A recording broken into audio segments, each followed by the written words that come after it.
आज हम बात करेंगे ईडब्ल्यूएस कोटा के बारे में। ईडब्ल्यूएस कोटा जिसको कि 103rd कॉन्स्टिट्यूशनल अमेंडमेंट के थ्रू 2019 में सेंट्रल गवर्नमेंट ने इंट्रोड्यूस किया, जिसमें कि इकोनॉमिकल वीकर सेक्शन को, जो कि अभी तक की मिल रही रिजर्वेशन से बाहर थे, उन सेक्शन को 10% का रिजर्वेशन दिया, जिसमें कि अंडर आर्टिकल 15(6) ऐड किया गया और 16(6) ऐड किया, जिसको कि चैलेंज किया गया सुप्रीम कोर्ट में। जो कि मुद्दा जब कॉन्स्टिट्यूशनल बेंच में आया तो इसके आ गया है 3 इशू। जो सबसे पहला इशू था वो ये कहता था कि ये बेसिक स्ट्रक्चर को वायलेट कर रहा है, जिसमें कि ये बोला गया है कि जो रिजर्वेशन है वो इकोनॉमिकल क्लास को कैटेगराइज करते हुए नहीं दिया जा सकता। दूसरा जो मुद्दा था वो ये था कि इकोनॉमिकल वीकर सेक्शन में से एससी एसटी और ओबीसी को ही निकाल दिया गया था।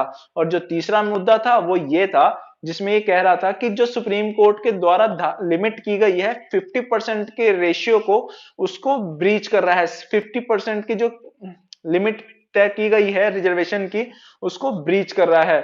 तो उसी के ऊपर ये मुद्दा था।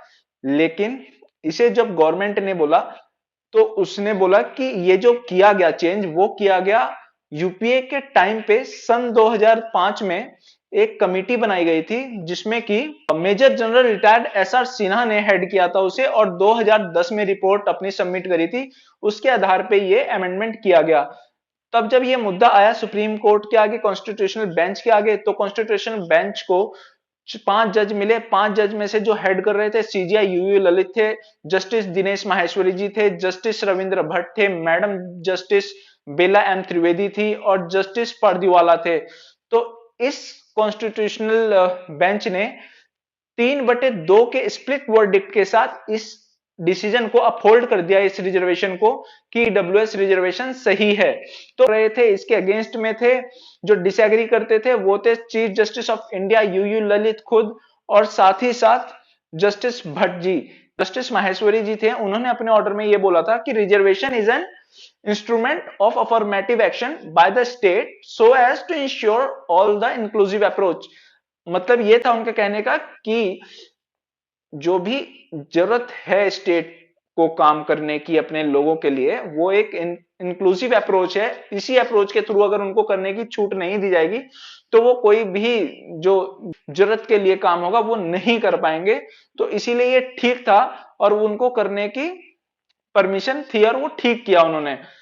साथ ही साथ जस्टिस त्रिवेदी जी ने भी यही कहा कि amendment has to be treated as an affirmative action by the parliament for the benefit of the EWS class.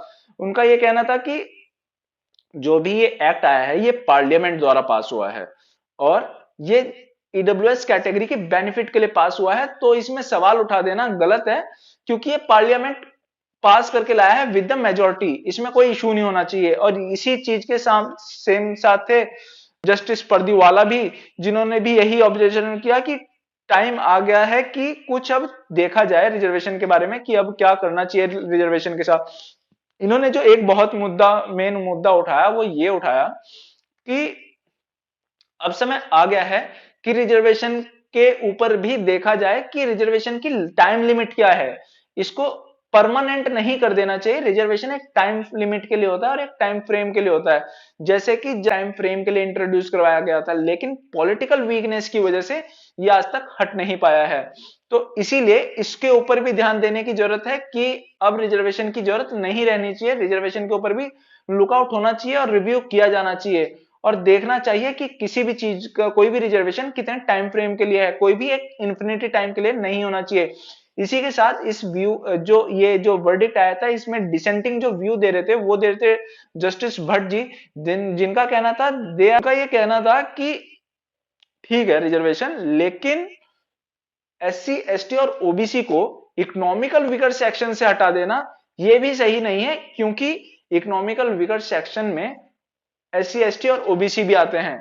यही सीजीआई जस्टिस यूएल ललित का भी कहना था कि ठीक है अमेंडमेंट जो हुआ वो हुआ, लेकिन इसमें से जो हटा दिया गया एससी एसटी और ओबीसी को इकोनॉमिकल वीकर सेक्शन से, ये भी गलत है, क्योंकि इकोनॉमिकल वीकर सेक्शन में वो लोग भी आते हैं, उनकी भी इतनी ही जरूरत है जितना कि जनरल कैटेगरी में आता है। साथ ही साथ वो इस बात के लिए भी डिसएग्री थे कि जो 50% को क्रॉस कर रहा है लिमिट, ये भी नहीं होना चाहिए, क्योंकि अगर ऐसा होगा तो हर एक स्टेट अपनी अपनी मनमानी करने लग जाएगा, जो कि आज तक अगर हम देखें तो कई स्टेट्स कर भी रहे हैं। जैसे कि अगर हम एग्जांपल लें, बिहार, महाराष्ट्र स्टेट, इन सब में जो 50, राजस्थान, इन सब में 50% का कैटेगरी क्रॉस हो चुकी है, लेकिन ये कॉन्स्टिट्यूशनल बेंच के आगे मुद्दा चला। इसमें उनका यही कहना था कि ऐसा अगर हम करेंगे तो कॉलोनल बन जाएगा और सब हर एक स्टेट अपने हिसाब से करने लगेगी। तो ये जो मुद्दे थे ये थे कॉन्स्टिट्यूशनल बेंच के आगे, और इसी के ऊपर 3/2 के स्प्लिट वर्डिक्ट के साथ इस ईडब्ल्यूएस कैटेगरी की रिजर्वेशन को कंफर्म कर दिया गया, अपहोल्ड कर दिया गया, जो कि अब से वैलिड हो चुका है। तो जो मुद्दा चल रहा था ईडब्ल्यूएस के रिजर्वेशन को लेके कि इसका क्या स्टेटस आएगा, वो भी अब क्लियर हो चुका है। ऐसी ही जानकारी के लिए मैं कम से कम फॉलो और सब्सक्राइब जरूर कर लीजिए, ताकि हम ऐसे समय समय आपके साथ ऐसी जानकारी शेयर कर सकें और आपको जो इंफॉर्मेशन है वो प्रोवाइड कर सकें। तो आगे मिलेंगे हम दूसरे वीडियो में, तब तक के लिए थैंक यू।